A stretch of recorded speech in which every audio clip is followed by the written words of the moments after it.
Hello बच्चों, let's take a given question. The question says a stream of a positively charged particle having q by m as 2 into 10 raised to 11 coulomb per kg and velocity v naught bar equal to 3 into 10 raised to 7 I cap meter per second is deflected by an electric field 1.8 joule, 1.8 j cap kilovolt per meter. The electric field exists in a region of 10 centimeter along x direction. Due to the electric field, the deflection of charged particle in the y direction is dash mm. So for this question, जो key concept यहाँ पे we need to understand is the concept of force due to electric field.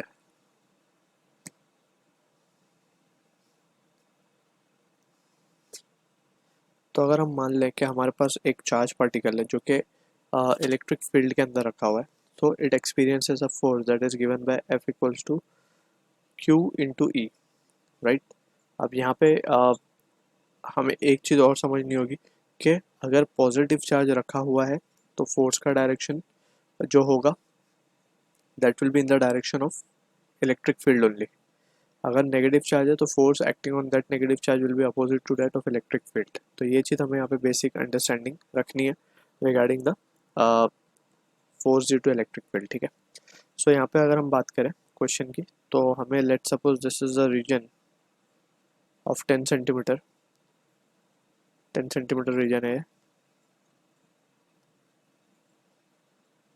Along x direction. यहाँ पे हम access define कर देते हैं.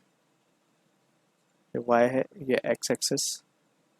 तो यहाँ पे अगर हम देखेंगे तो x एक्सेस के अलॉन्ग ये पार्टिकल जो है पॉजिटिवली चार्ज पार्टिकल है, इट इज़ मूविंग, ठीक है. अब ये मूव कर रहा है इस तरीके से v नॉट स्पीड से, ठीक. अब मैग्नेटिक सॉरी इलेक्ट्रिक फील्ड जो है अलॉन्ग पॉजिटिव j कैप है. So this is the direction of electric field. तो हमें पता है ये पॉजिटिव चार्ज है, तो ये क्या करेगा, इट विल इस तरीके से बाहर की तरफ डिफ्लेक्ट होगा, ठीक है. ये क्योंकि इलेक्ट्रिक फील्ड की डायरेक्शन में ही जाएगा, जाते जाते जाते जाते it will come out of the region of electric field, क्योंकि इतने ही रीजन में 10 सेंटीमीटर के रीजन में ही इलेक्ट्रिक फील्ड है, ठीक है. तो हमसे पूछा जा रहा है कि कितना डिफ्लेक्ट हो जाएगी. तो अब डिफ्लेक्शन का अगर हम पाथ देखेंगे तो हमसे बेसिकली अलोंग वाई ये डायरेक्शन पूछा जा रहा है, ठीक है, जिसके अलोंग फोर्स लग रही है बेसिकली. क्योंकि इलेक्ट्रिक फील्ड ऊपर है तो फोर्स भी ऊपर की डायरेक्शन में ही होगी क्योंकि पॉजिटिव चार्ज है, राइट. तो हमें वाई की वैल्यू निकालनी है यहाँ पे. तो सबसे पहले हम ये निकाल लेते हैं कि कितना टाइम ये इलेक्ट्रिक फील्ड के अंदर रहेगा, राइट.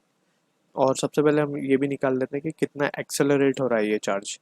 तो हमें पता है कि एफ क्या है, क्यू ई के बराबर है. एंड एफ को हम लिख सकते हैं मास टाइम एक्सेलरेशन क्यू ई. तो यहाँ से एक्सेलरेशन की वैल्यू क्या आ जाएगी, Q by m into E.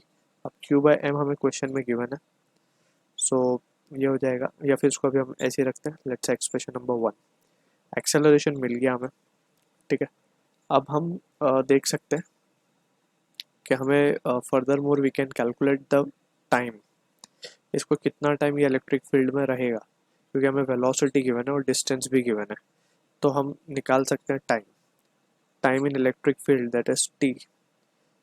Also time in electric field it will be d upon v and that will be d हमें गिवन है. अभी इसको भी हम ऐसे रखते हैं. टाइम भी हमें मिल गया, लेट्स एक्सप्रेशन नंबर 2. अब फाइनली हमें y जो निकालना है, फाइनली y जो निकालना है दैट इज हम देख सकते हैं फोर्स का डायरेक्शन अलोंग वर्टिकल है. तो अलोंग वर्टिकल हम देख सकते हैं कि charge particle is accelerating and with it is accelerating with a uniform acceleration. q by m e एक कांस्टेंट वैल्यू होगी, ठीक है. तो we can apply the equation of motion, that is second equation of motion of displacement time relation, ठीक है. सो यहाँ पे अगर हम देखेंगे इसको, तो what we can write is it is y equal to u y t plus half a y t का स्क्वायर. एंड ये टर्म जीरो होगा along. Initially there is no vertical component of velocity, it was just moving along the x axis, ठीक है ना. क्या हमें question में mention था having this and velocity is deflected by an electric field, ठीक है. The electric field existed in a region x due to the electric field deflection of charge particle in the y direction is basically हमें ये पूछा गया है question में. तो y की वैल्यू हम देख सकते हैं, it will be half A t², ठीक है ना। डिस्प्लेसमेंट भी ऊपर है, एक्सेलरेशन भी ऊपर की तरफ है, तो ये टर्म मिल गया हमें। अब जस्ट हम वैल्यू रख देते हैं यहाँ पे, half into q e by m into t का स्क्वायर, यानी कि d²/v²। तो अब वो वैल्यूज सब्सटीट्यूट करके we can have the answer. Q by m की वैल्यू है 2 × 10⁻11 गिवन है। ई हमें गिवन है 1.8 किलो वोल्ट में गिवन है, तो कन्वर्ट कर लेंगे वोल्ट में 10⁻³ मल्टीप्लाई करके, इंटू d² की अगर हम बात करें 10 सेंटीमीटर, यानी कि 0.1 का स्क्वायर डिवाइडेड बाय v का स्क्वायर, तो 9 × 10⁻14, राइट। तो ऑन सिंप्लीफिकेशन ये कैंसिल, ये कैंसिल, ये वैल्यू आ जाएगी हमारे पास 9 × 1 = 9.2, तो ये वैल्यू आ जाएगी हमारे पास 0.2 इंटू यहाँ से 14 से ये कैंसिल, 3 हो जाएगा, ये 3 से ये भी cancel, just it is coming out to be 0.2 10⁻², and इसी को हम लिख सकते हैं 2 mm, ठीक है।